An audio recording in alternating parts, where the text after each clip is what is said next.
Very good evening, senior colleagues and friends. It gives me immense pleasure to welcome you all to today's Anesthesia Connect as we air the sixth magazine edition of this series. Today's session is special as it marks the concluding part of the first session of our magazine edition journey. Over the past weeks, the series has delivered a concise, practical, and clinically relevant discussions reflecting our commitment to continuous learning despite our very busy schedules. I sincerely thank our speakers, our moderators, and academic team for their dedicated efforts. I'm happy to inform you that will be having a next session of the magazine edition, which will begin from next Saturday with with a set of fresh topics, of course, with set of fresh faculties and engaging discussions. We look forward to your continued participation. We also have ISA Kerala Kahoot quiz today, so do participate actively and stand a chance to win exciting prizes. A reminder that Anesthesia Connect is being streamlined live on YouTube and Facebook. So please share the link with your colleagues. And please do visit ISA Kerala Instagram page. Do follow ISA Kerala on Instagram. Then I also would like to inform you that ISA Midcon 2026 will be held on 21st and 22nd of February this year, which will be hosted by ISA Malanad City Branch at Petros Event Center, Kolancheri. So I request all of you to register for ISA Midcon 2026. These 2 days will be exciting topics and it will be an academic extravaganza. We will also conduct Best PG award examinations during ISA Midcons. So request all our HODs and senior teachers to send their PGs for Best PG award examination 2026. So once again, I welcome to Anesthesia Connect. Wish you all a fruitful and enjoyable academic evening. A happy Christmas in advance. And thank you. We'll begin the session.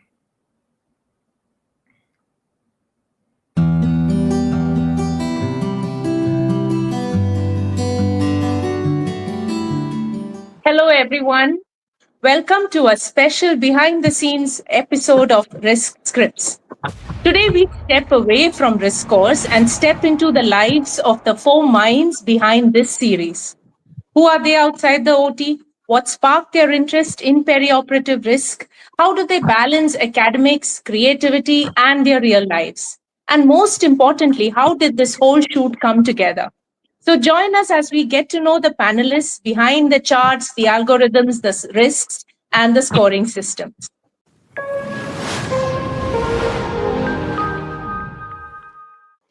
So to start off, let's start simple.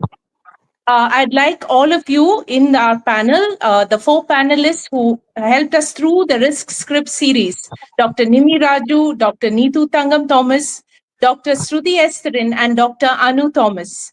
Let's start with the question, who are you outside the OT? Well, when I'm not putting my patients to sleep, I try to find some peace and quiet myself. But obviously that doesn't happen. I'm involved in a lot of creative projects with my daughter at home when we get back, music, dance. And yes, I do try to find some time for myself. So I unwind with music and also a little bit focus on my health. So that is me outside the OT. Thank you, Dr. Nimi. Shall we move to Dr. Neetu? Just outside the OT, I'll totally think what can I do this day, a better day, more special for my daughter back at home, so that she will remember something of this day sometime later. That sounds so nice. Total fun loving. Yeah. Absolutely. Thank you, Neetu. Thank you. Dr. Anu? Much like what everybody else said, Outside of work, I like spending time with family and loved ones, and also trying to learn something new outside of work, outside of anesthesia. So picking up new skills and trying to learn them. So that's what I try to do outside of work. Dr. Shruti Esterin? Mm, One line to introduce me will be like I'm Eric's mom, and I would love to play with him like full time. That's it. Thank you. Thank you. That's such a lovely way to introduce yourselves. So, let me begin this episode by asking a couple of our panelists. Let's begin with Anu. Anu, what pulled you into anesthesia in the first place? Could you remember a mentor, a moment, or was it a pure accident that you joined anesthesia?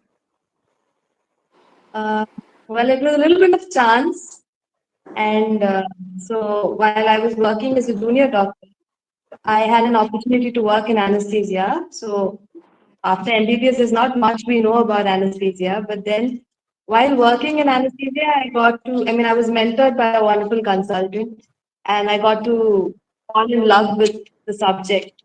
Um, and I decided to pursue it as a career. And along the way, I've been blessed with a lot of wonderful mentors who have molded my journey. So that's how I've been in anesthesia. Thank you, Anu. That is a wonderful story. What about you, Neetu?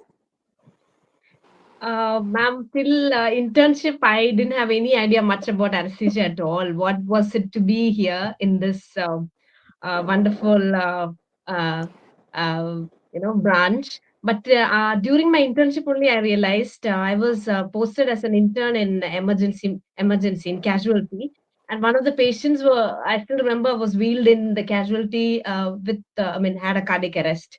So I witnessed being a part of the just resuscitation team. It was wonderful to get the patient back. Literally, it was for me at that point. I didn't have any idea. It was just pure magic to get the patient back from death, directly pulled him back from death into the life.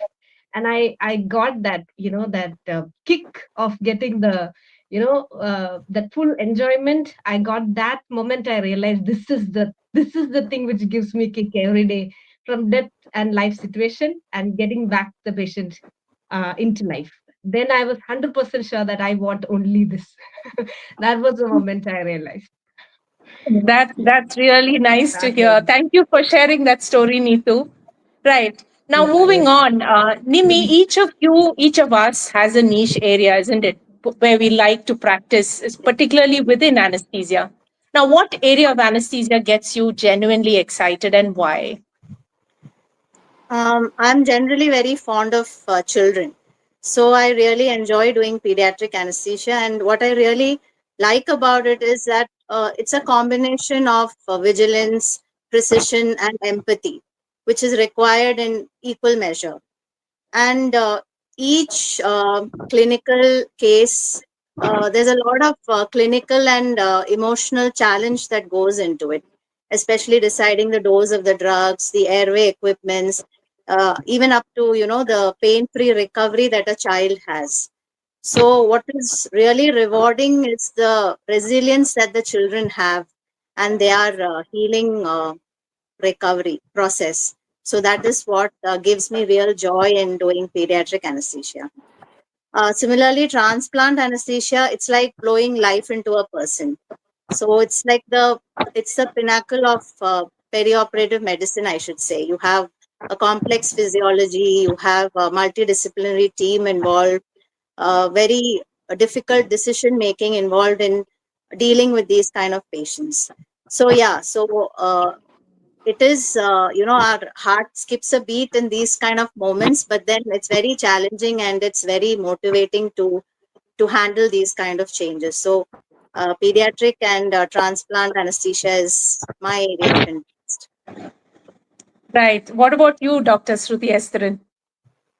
Ma'am, my niche excitement in anesthesia will be giving peripheral nerve blocks because after giving peripheral nerve blocks during surgery, we can see that pain-free, smiling face of these patients because they'll be watching their surgery and they'll be smiling and they won't feel pain. So that's very exciting for me. Right. Thank you so much. Now, we've all seen you very serious in the theater. All of you are dedicated clinicians, perioperative physicians. But moving away a bit, what do you guys enjoy doing the most when you're not calculating risk scores? Maybe Neetu and Dr. Shruti can answer this question. Neetu, can you go first? Outside OT, I love to travel a lot, ma'am. Uh, there's a lot of whole lot of bucket list made up ready. So almost few are down and few more, many more to go. I would say. So I would think, where will I travel the next as a family, and to make the memories etched up for a lifetime. So I would always think in that way. So travel is one thing which I mean, we as a family really love to do it. Yeah. That is one thing. Yes. Thank you. And Ma'am. Esther?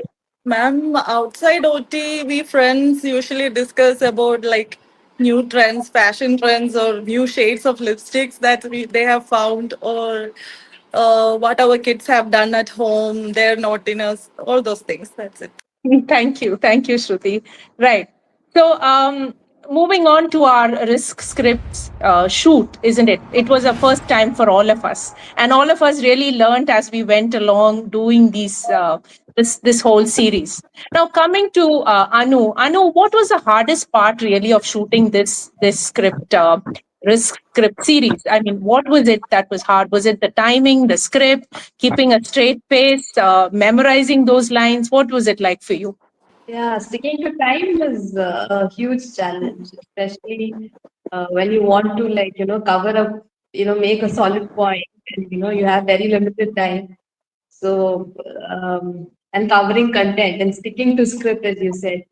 So, yeah, sticking to time and the script was a huge challenge. Yeah. And Nimi, what was it like for you?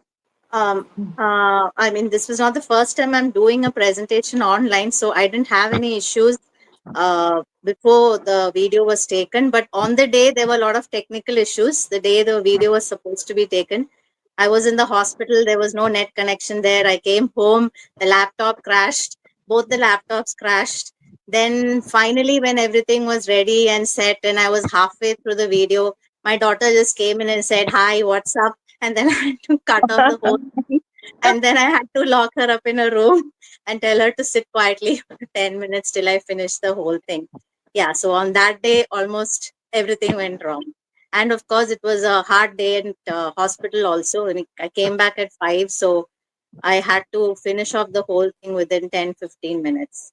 So otherwise, I think it was the fastest time I think I prepared a presentation also. Usually I have a little time to do these things, but it was Despite all these bloopers, seeing the four of you doing those videos so professionally, you could never tell. So great job done, all four of you guys. thank Yeah. you. So before we Thank end, you, let ma'am. me end on a funny note. So, is there any bloopers or funny moments you guys remember? Neetu or Shruti, do you remember any funny moments while shooting that video? Anything that went unexpected? Yes, ma'am. Neetu? Yes, ma'am. Yes, Shruti. As ma'am, I still remember that day when me and Neetu ma'am, we were recording it together. And when I pressed the record button, immediately that recording icon appeared on the screen, and it was hiding my upper part of my slides. And I was like very confidently, I was about to start after introducing myself, and I couldn't remember what was behind that icon. That I have prepared that slide, and I couldn't remember the upper part of my slide, and we both laughed together a lot. I think we all had some Yeah, ma'am. technical issues in the beginning to, Yes, yes, yes. how to get this Very thing true. done. So, yeah, but Yes, we all yes. figured it out in the end. So, Yeah. One lesson One for learned. me, ma'am. yeah. That I Yeah, and I think I remember. I was doing the slide preparation at assigned as the first to record, so I didn't have much idea what to do, how to do, and then I was asking everything to Asha ma'am, how to go about it, how to record, and so finally the slides were almost ready by a Sunday, and I'm trying to record it at on a Sunday as. Trying to record. It's like slides are complete, trying to record. So the moment went on, and then I'm not able to record. So some technical issues, all things are happening at home. That was a holiday for my daughter as well. So the next day, I was telling, I showed ma'am the full slides, and she's like, "Neetu, some background, some music is coming, somebody is singing," and that was my daughter who was singing at the background. I realized that it's not possible to record at home, and I had to record in the hospital on my one of my on-call nights. So that was still to remember and funny. Yeah, thank you guys. I mean, you did, all four of you put in such effort to doing such a great job. And I know the sacrifices you had to make to get everything sorted out. So, really grateful. Thank you for doing this for ISA Kerala. And yeah, so it was lovely chatting up and sharing some of our experiences shooting for risk scripts. Thank you. Thank you. Bye for now. Thank Bye from you. Believers Church Medical College.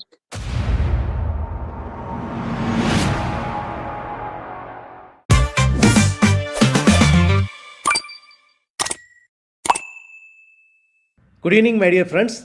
Welcome back to Blockbuster. Here we try to debunk the myths related to regional anesthesia and peripheral nerve block in particular.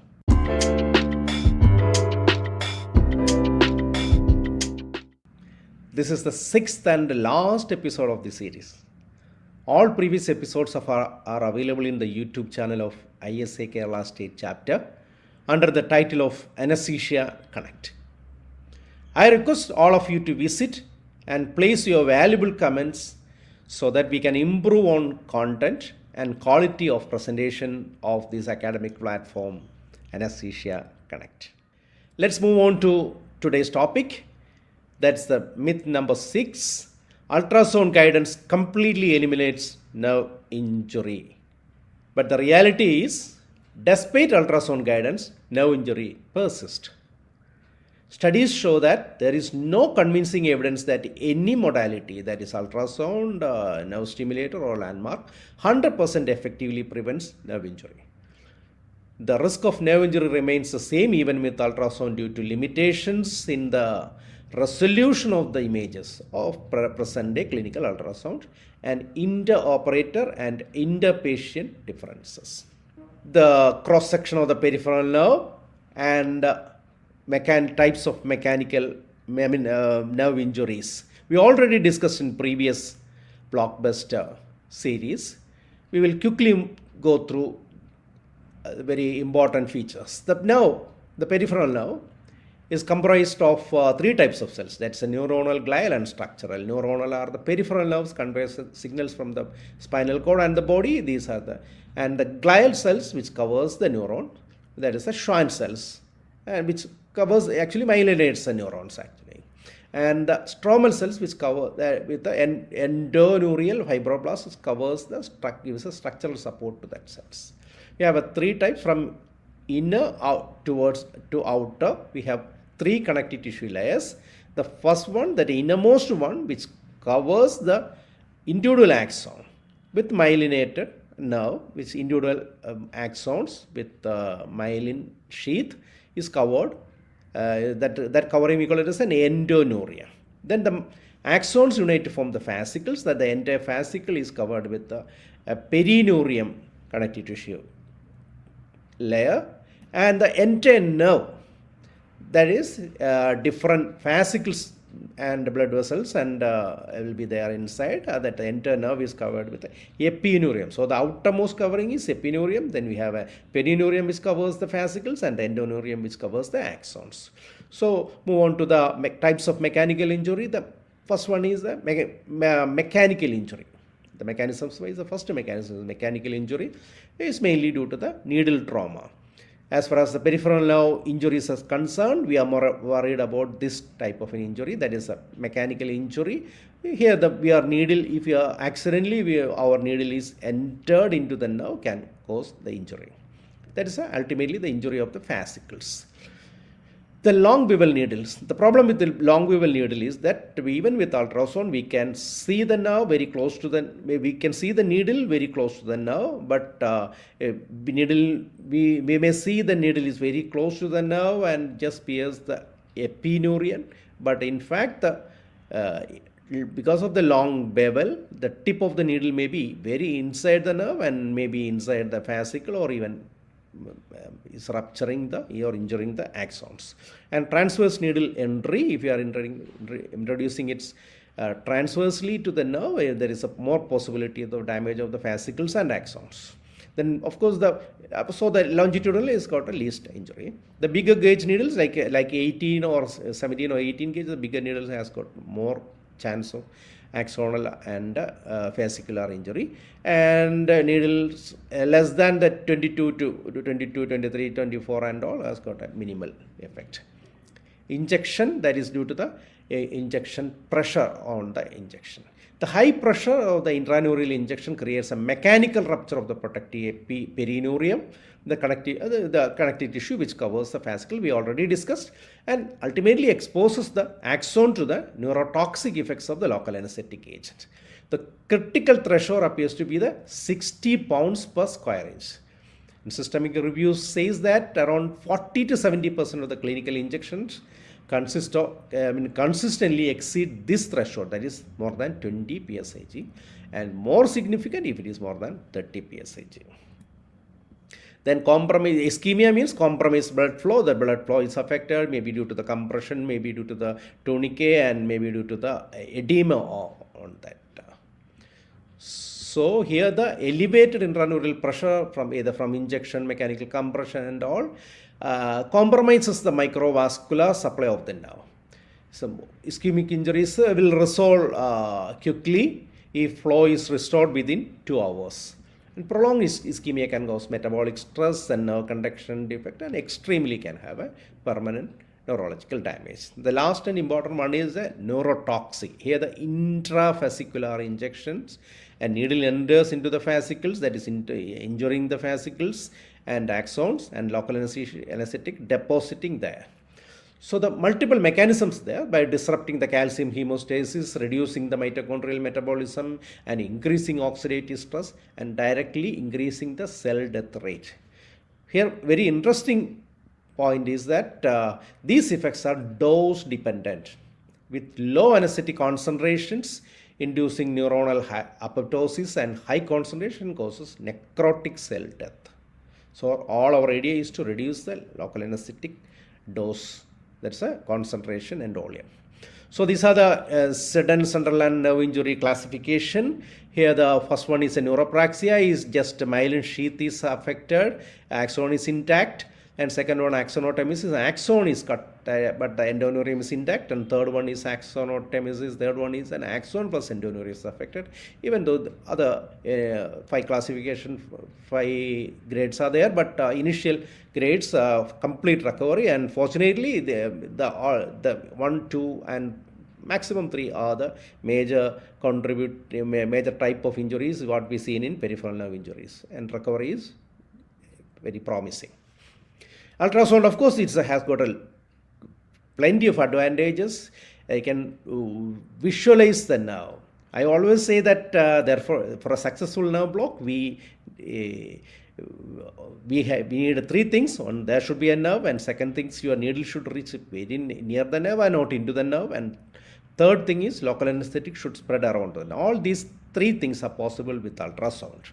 So this is a major advantage. It avoids vascular puncture and faster rounds and best quality blocks and low volume and concentration. We can go for low volume and concentration. But we have a little concerns about the ultrasounds.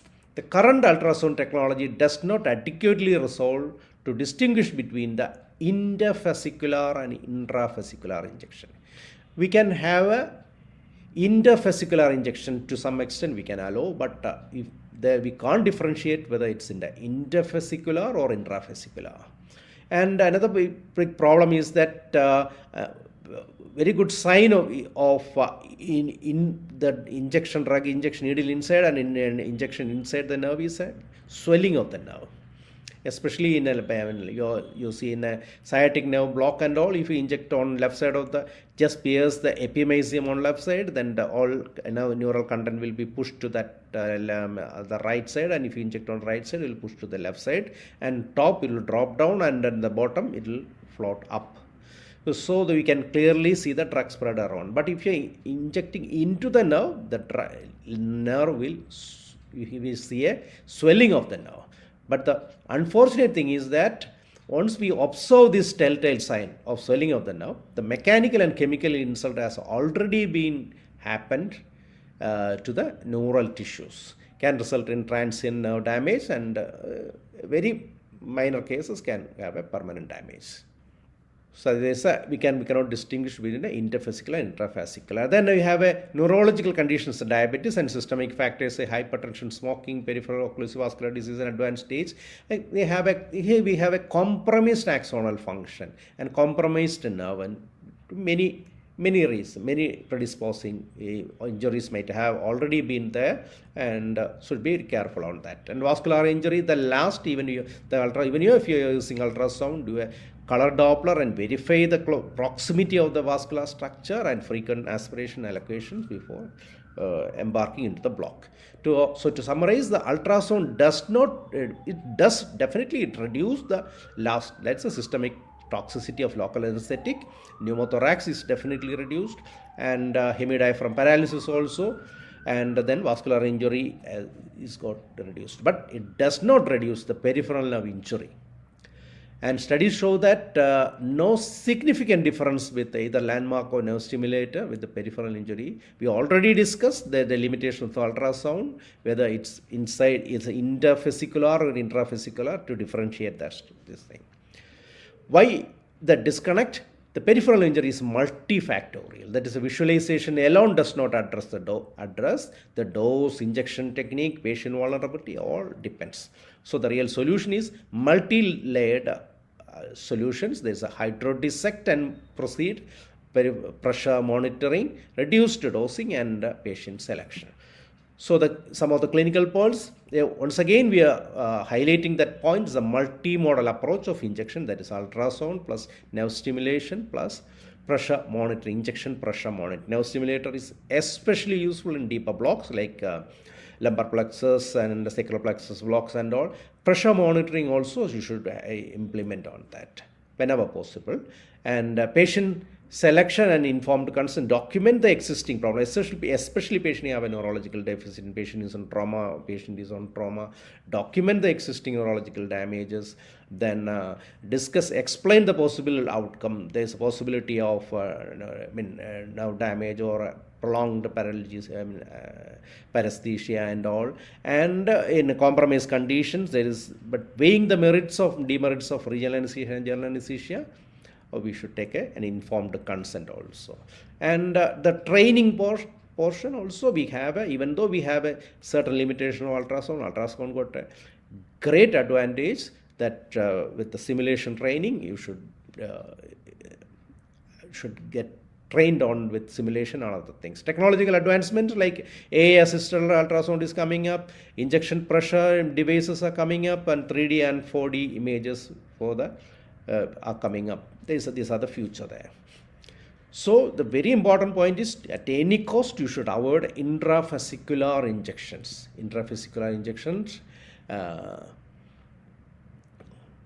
Of the injections like ultrasound, the technique should be used ultrasound, and get adequate training on ultrasound. If you are using nerve stimulator, the stimulation current should not be less than 0.4, even 0.2 or 0.3. That means you are inside the nerve. You should avoid that. Injection pressure monitoring, we have a different type of pressure monitoring systems are there. It can be connected to the syringe and the needle there. If it should be anyway, this should be less than 20 psig, and if preferably less than 15 psig. And pain on, if your injection pressure monitor is not using, pain on injection is another important feature there. If you have a pain on injection, you should not proceed that. Then incremental injection with frequent aspirations. Then a very important thing is that minimum local anesthesia concentration and volume. That ultrasound is very much helpful on that aspect, and especially patient is as a compromised patients in now is existing neurological deficit and all, you should reduce the volume and concentration. So with this episode, for the time being, we conclude this series of Blockbuster. Thank you. Thank you very much, dear friends, for your support and encouragement.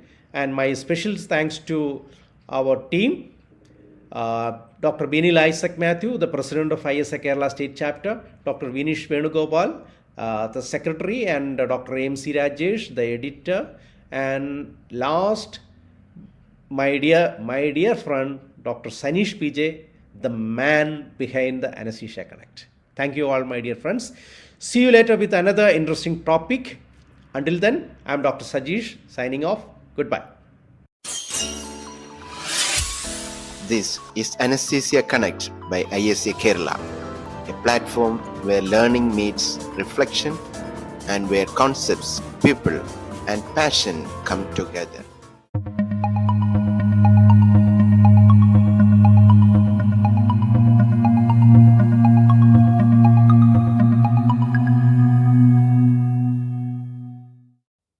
Pain is one of humanity's oldest companions.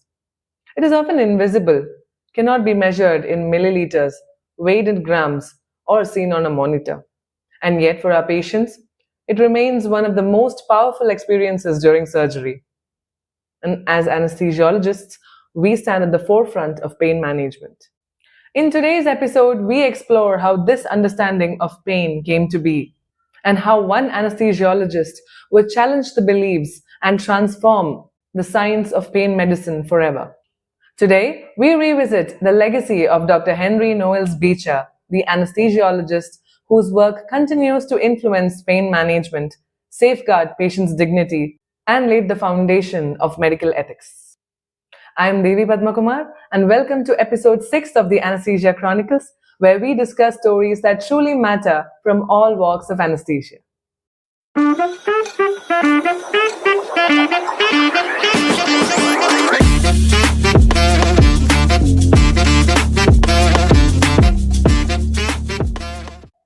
Dr. Henry Beecher was born in 1904 in Kansas, USA, as Henry Unangst.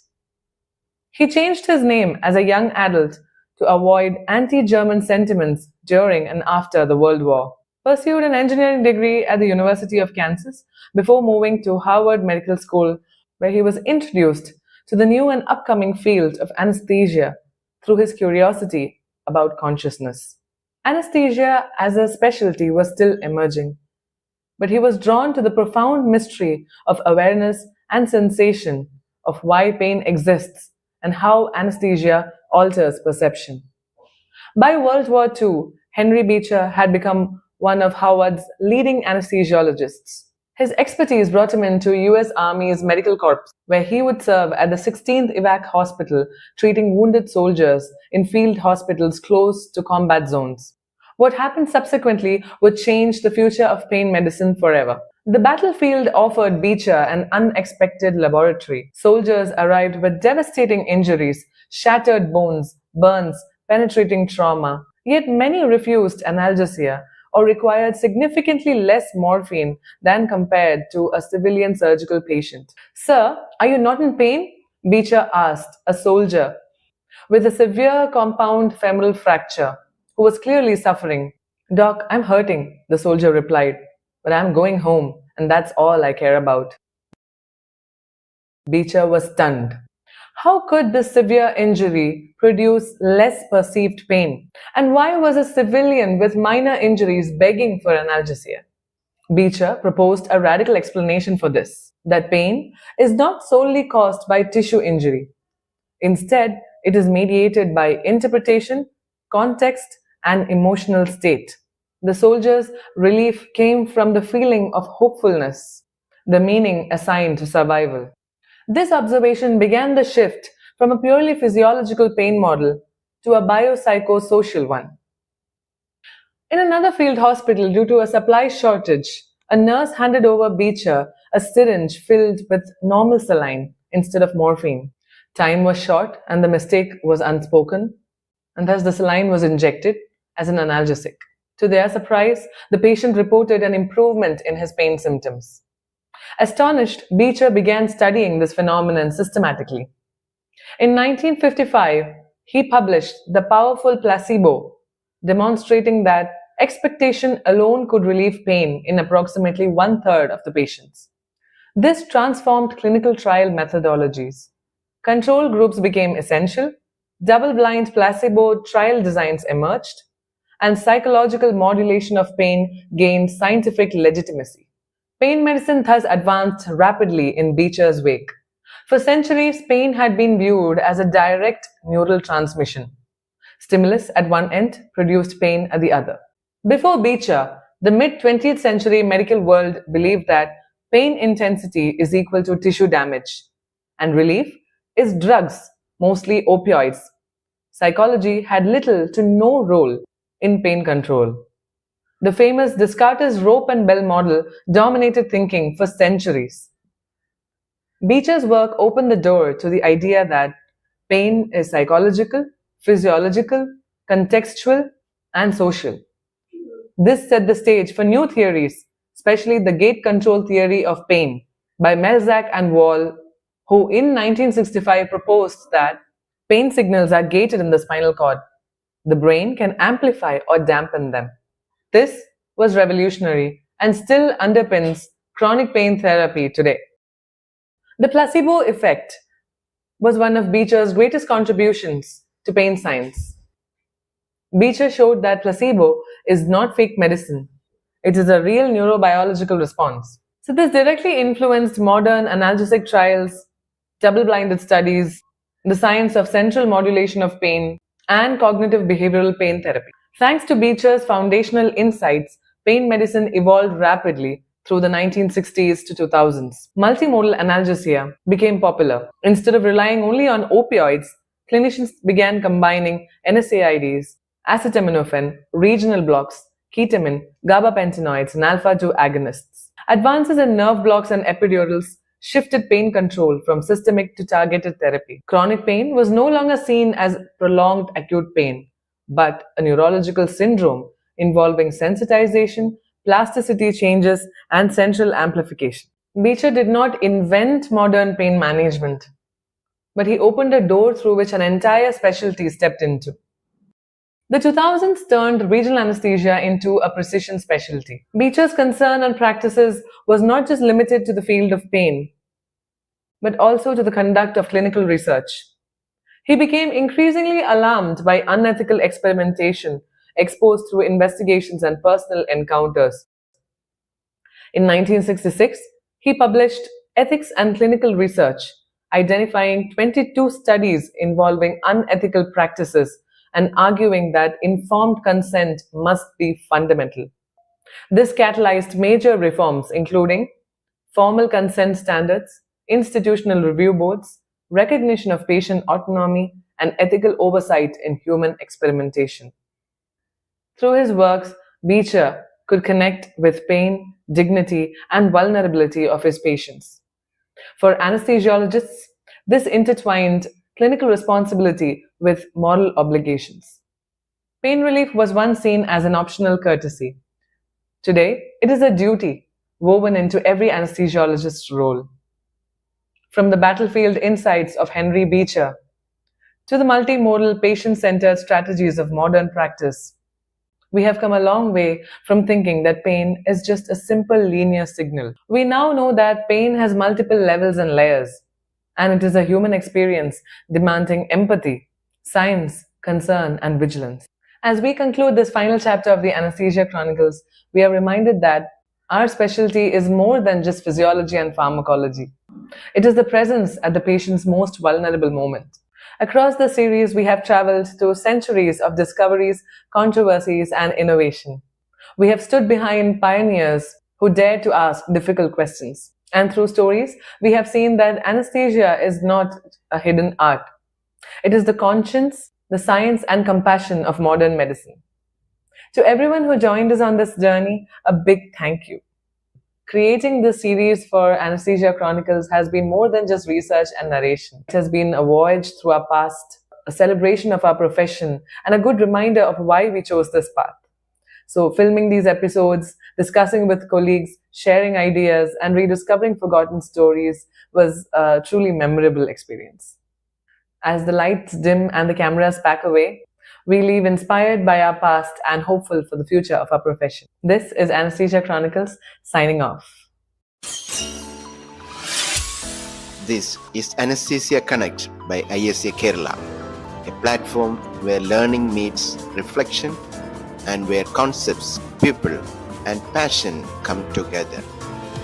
In this magazine edition, we take a moment to look back, to celebrate the minds behind our recent series, and to give you a glimpse of what lies ahead.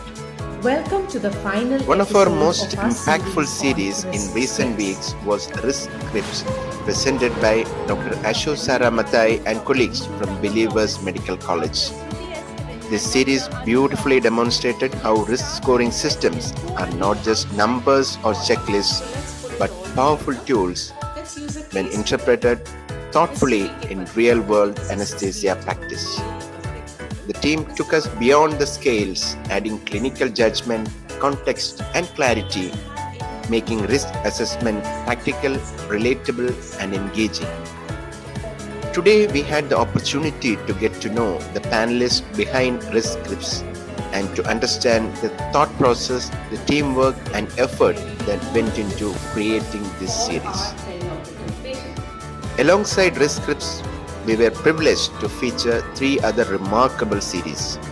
Good evening. Welcome back to this session of medical communication. Dr. Today we Barbara are Chakrapani, a passionate teacher par excellence, delivered an insightful series on effective medical communication, covering tips, techniques, and most importantly, how to navigate emotionally sensitive clinical scenarios with empathy and professionalism.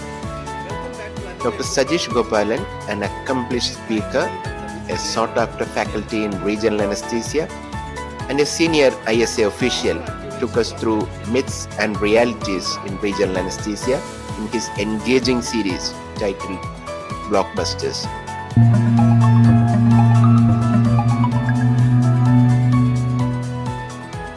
And Dr. Devi Padmakumar truly astonished us with 6 high-quality episodes, each taking us through a different universe of anesthesia chronicles.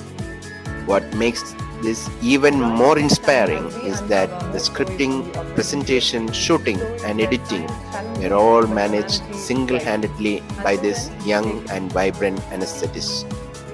What's coming up next?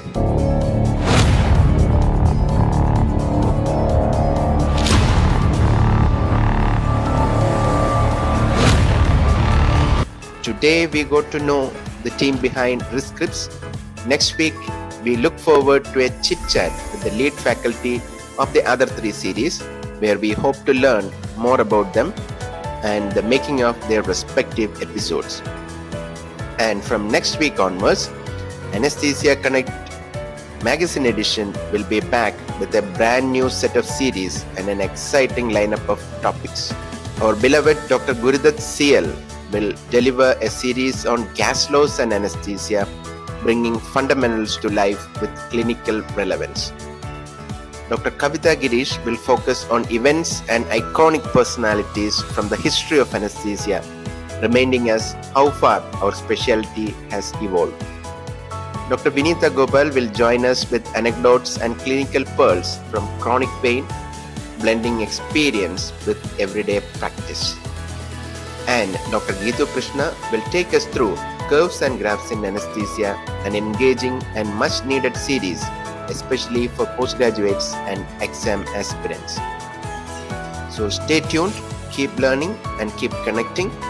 Do remember to follow Anesthesia Connect by ISA Kerala and our ISA Kerala page on Instagram, YouTube, and Facebook, so you will never miss an update. Thank you for being part of this journey. Let's move ahead to ISA Kerala Kahoot quiz with Dr. Anandu Padmanabhan.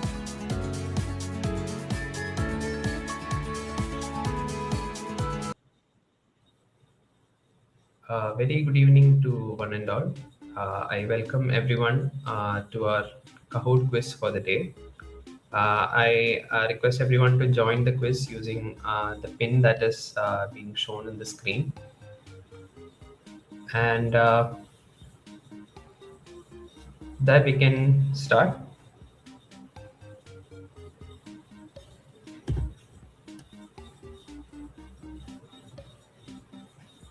So those who wish to participate for the quiz, please join the quiz using the pin given being shown on the screen.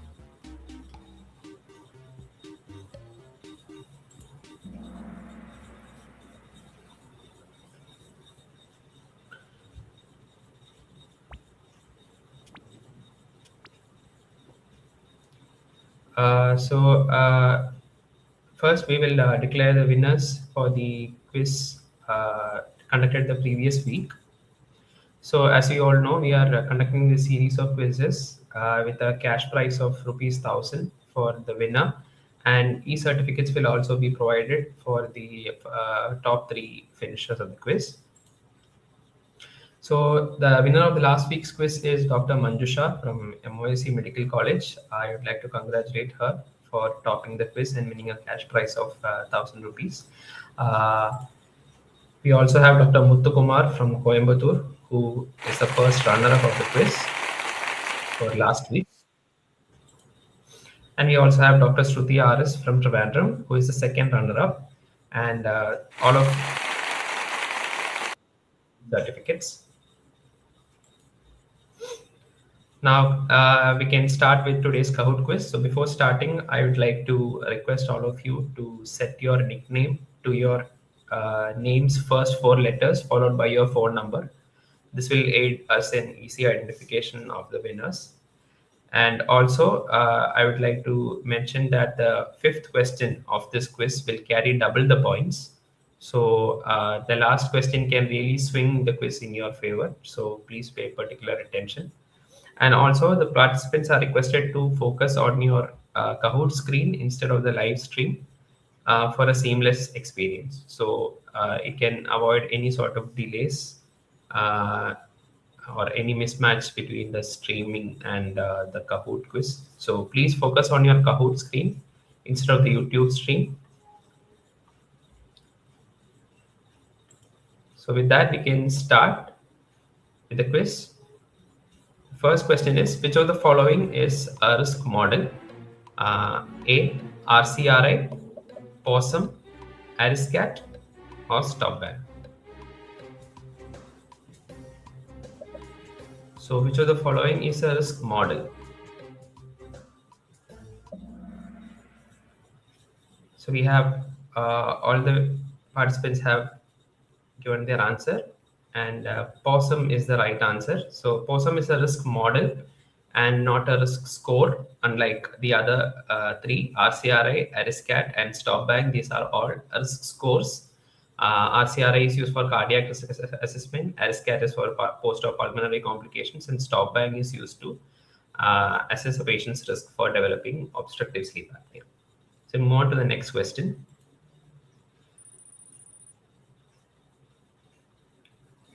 So you can see the scoreboard.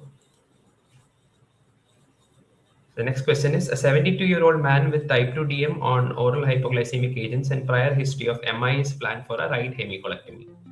What is his RCRI score? So we have 1, 2, 3, and 4 as the options. A 72-year-old man with type 2 DM on OHA and prior history of MI planned for right hemicolectomy.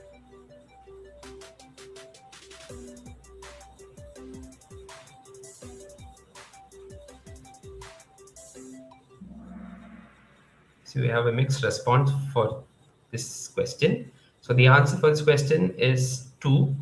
So we have a 72-year-old man with type 2 DM on OHA. So type 2 DM on OHA is not a risk factor, but type 2 DM on insulin is a risk factor. And he has a prior history of MI and is also planned for a right hemicolectomy. So prior history of MI will count as a score of 1, and right hemicolectomy will also carry a score of 1. But type 2 DM on OHA is not a risk factor. Type 2 DM on insulin is a risk factor. Then other than that, we have prior history of TIA or CVA or serum creatinine more than 2. And these are other risk factors. And right hemicolectomy is an intra-abdominal surgery, so it carries extra risks. So this patient has a score of RCRI score of 2. So 2 is the correct answer. You can see the scoreboard has changed a little bit with this question. Moving on to the next question. Which of the following is a good practice for effective patient-doctor communication? The options are closed-ended questions, asking leading questions, inquiring beyond physical symptoms, and not maintaining eye contact. So you have to choose which of these is a good practice for effective patient-doctor communication.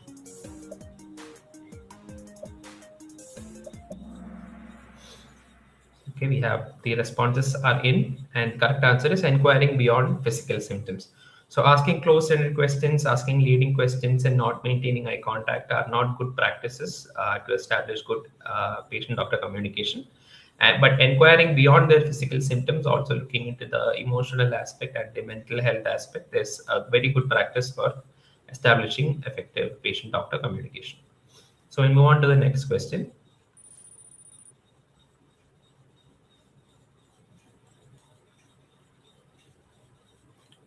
Which adverse effect is most characteristic of perineural dexmedetomidine as an adjuvant in peripheral nerve blocks? So we have dexmedetomidine used as an adjuvant in perineural adjuvant in peripheral nerve blocks. You have to choose which of these is the most characteristic adverse effect. So we have a quick response for this question. So 9 people have answered bradycardia and hypotension, which is the correct answer. So we have hyperglycemia, pruritus, and nausea, adrenal suppression, and bradycardia, hypotension as the options. But bradycardia and hypotension is the most characteristic adverse effect for perineural dexmedetomidine. So we are moving on to the last question, and please remember that this carries 5 marks. This carries double the points, so please pay particular attention.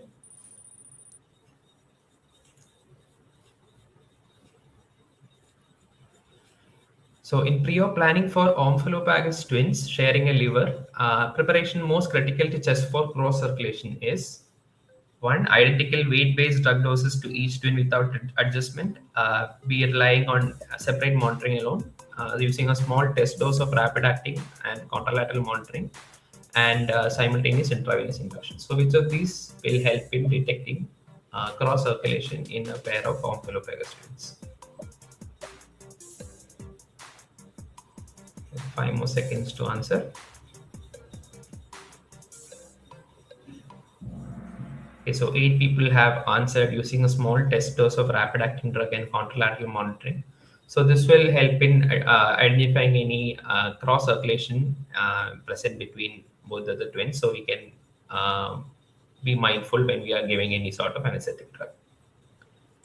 So that brings us to the end of today's quiz, and let's check out who won it. So on third place, we have Shrut, and on second place, we have Nila. And in first place and winning today's Kahoot quiz is RTES. So congratulations to all the winners. Please do participate in the future sessions of the quiz as well. So I'm handing over the podium to Dr. Sanish and Dr. Vinny for the vote of thanks. Thank you very much, Dr. Ananda Padmanabhan. Dr. Ananda Padmanabhan is from KMCT Medical College, Calicut, right? So Yes, thank sir. you for conducting this quiz in a very interesting and engaging manner. And congratulations to the winners. We'll sort out who the winners are from the alphabet and the mobile number provided. Thankfully, none of the winners did all the winners complied with our instructions. Thank you very much. Maybe from next week onwards, we may have to disqualify those who are not putting the nicknames with the proper first 4 alphabets and the phone number manner. This is to have a seamless arrangement of recognition of the winners and distributing the prizes. Thank you very much for your support.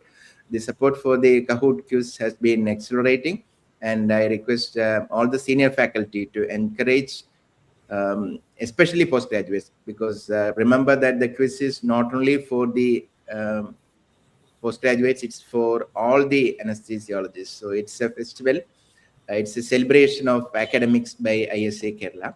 I take this opportunity to thank the top leadership of ISA Kerala State Chapter for organizing this excellent academic platform, starting from Dr. Minil Isaac Matthew, the president of ISA Kerala State Chapter, Dr. Vijesh Venugopal, Honorary Secretary, ISA Kerala State Chapter, Dr. Sajesh G, the webinar coordinator, Dr. Rajesh MC, the academic coordinator.